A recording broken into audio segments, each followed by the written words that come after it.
Hello बच्चों। तो आज हम पढ़ेंगे ह्यूमन एटोनॉमी एंड फिजियोलॉजी में पहला चैप्टर जो है आपका डी फार्मा का इंट्रोडक्शन। तो ह्यूमन फिजियोलॉजी एंड एनाटोनॉमी में इसके क्वेश्चन आंसर लगाते हैं जो हमने आज पढ़े थे पहले। ठीक है, पहले वाली वीडियो में आपने देखे होंगे। तो आज हम उनको देखते हैं। तो right down the definition of tissue. Tissue की परिभाषा क्या है? तो बहुत सारा क्या है। तो मैं आपको 5 मिनट दे रहा हूँ। 5 मिनट तो बहुत ज़्यादा हो, 5 सेकंड दे रहा हूँ। 5 सेकंड, 1 2 3 4 5। तो मैं बताता हूँ टिश्यू क्या है। टिश्यू बहुत सारे सेलों से मिलकर जो बनता है, बहुत सारे जो सेल होते हैं उनसे मिलकर क्या बनता है? टिश्यू। ठीक है, और बहुत सारे। अब इसमें लिखा है दूसरा question, write down the definition of cell. अब सेल क्या है? तो सेल मैंने पहले जैसे आपको बताया था, सेल जो है वो हमारे सेल जो है हमारे कोशिका शरीर का सबसे सूक्ष्म सूक्ष्म मतलब बहुत छोटा कण है। छोटा कण ही हमारे शरीर में मौलिक कार्य जो कार्य करते हैं और कार्य संरचनात्मक मतलब जो हमारे शरीर में जो कार्य जो करने वाले हैं सेल हैं और संरचनात्मक जो शरीर के संरचनात्मक इकाई है। एक प्रकार से ये एक इकाई है। ठीक है मेरे प्यारे बच्चों, क्या है? इकाई है। तो सेल क्या, हम सेल को क्या लिखेंगे कि सेल क्या है? तो हमारे शरीर में प्रत्येक ऊतक की इकाई कोशिका होती है। ठीक है,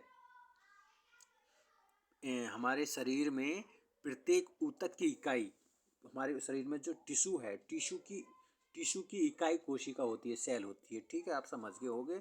तो जैसे किसी इमारत में ईंट से की जा सकती है, ऐसी अलग अलग ऊतकों में पाए जाने वाली कोशिका अलग अलग काम करती हैं, अलग अलग होती हैं। ठीक है, जीवित कोशिका जिस जिस पदार्थ से बनी होती है उसे प्रोटोप्लाज्म कहा जाता है। जैसे जैसे जीवित कोशिका जिस पदार्थ से बनी होती है उसे प्रोटोप्लाज्म कहा जाता है ना। तो अब हम ये आप सेल समझ गए होंगे। अब दूसरा चलते हैं, right down the definition of organ. Organ क्या है सर? ऑर्गन क्या है? तो बहुत सारे टिश्यू से मिलकर, टिश्यू या ऐसा कह सकते हैं टिश्यू का बहुत सारे मिलकर क्या बनाते हैं, मतलब एक से अधिक टिश्यू मिलकर क्या बनाते हैं? आपके ऑर्गन, अंग। तो अंग आप समझ गए होंगे। तो अंग क्या है? बहुत सारे ऊतकों का समूह है। ठीक है, ऊतकों का टिश्यू का समूह है क्या? ऑर्गन। अब आते हैं चौथे नंबर पर, write down the name of different part of endocrine system. अंतस्रावी तंत्र के विभिन्न भागों के नाम लिखिए, है ना। तो different part of endocrine system कौन से होते हैं? एंडोक्राइन मैंने जैसे कि बताया था, एंडोक्राइन मैं आपको बताता हूँ। एंडोक्राइन तो एक प्रकार से जो एंडो को हम बोलते हैं, एंडो मतलब बाहर, है ना। एंडो मतलब बाहर, तो एंडो मतलब बाहर। तो इस ये जो क्वेश्चन है, वैसे एंडोक्राइन सिस्टम एक प्रकार से हम कह सकते हैं जैसे कि एक प्रकार से नर्वस सिस्टम, है ना। ये भी एक एंडो में आएगा, है ना। और दूसरा आपका हाइपोथैलेमस। ठीक है, और तीसरा जो थायराइड की जो ग्रंथि हैं वो हमारी एंडोक्राइन होती हैं। ओवेरी, टेस्टिस, है ना, पेनक्रेस, है ना, प्लेसेंटा, पीनियल बॉडी। तो ये आपकी कौन सी होती हैं? ये एंडोक्राइन होती हैं, अंतस्रावी सिस्टम होती हैं हमारे शरीर में जो अलग अलग काम करती हैं। जैसे thyroid gland, parathyroid gland, pancreas, testis, ovaries, placenta. तो मेरे प्यारे बच्चों, आप समझ गए होंगे कि क्या आंसर में क्या बात कर रहा हूँ, endocrine.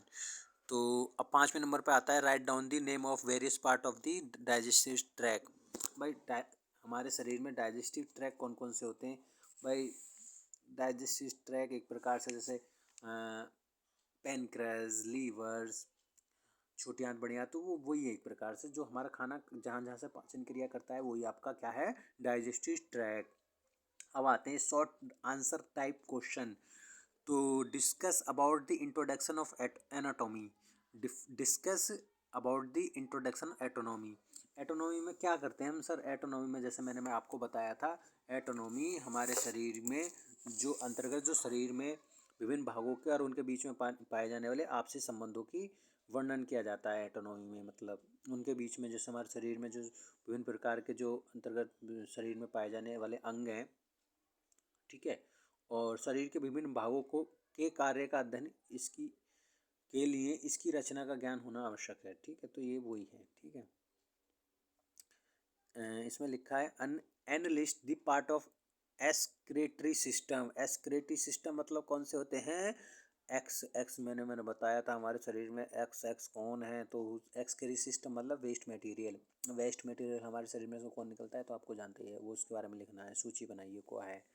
Analyst the part of their excretory system मतलब श्वसन वाला कौन सा है? जैसे हमारे लंग्स हैं, फेफड़े हैं, तो हमारे लंग्स क्या करते हैं? O2 को लेते हैं, CO2 को छोड़ते हैं, तो वो है। ये हो गया आपके शॉर्ट टर्म। अब आते हैं long term types question. Explain the different autonomic system of a human body.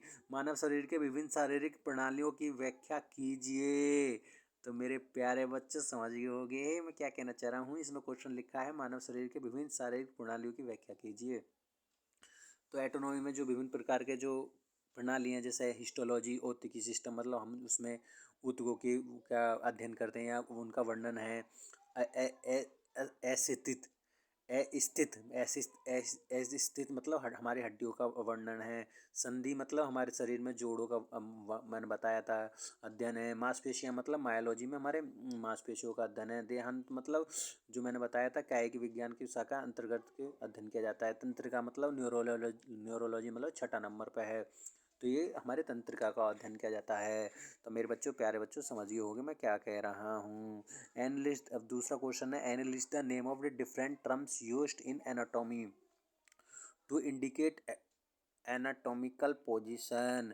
Anatomical position कौन से होते हैं हमारे शरीर में? शारीरिक स्थिति को इंगित करने के लिए शरीर रचना के प्रयुक्त विभिन्न शब्दों का सूचीबद्ध कीजिए।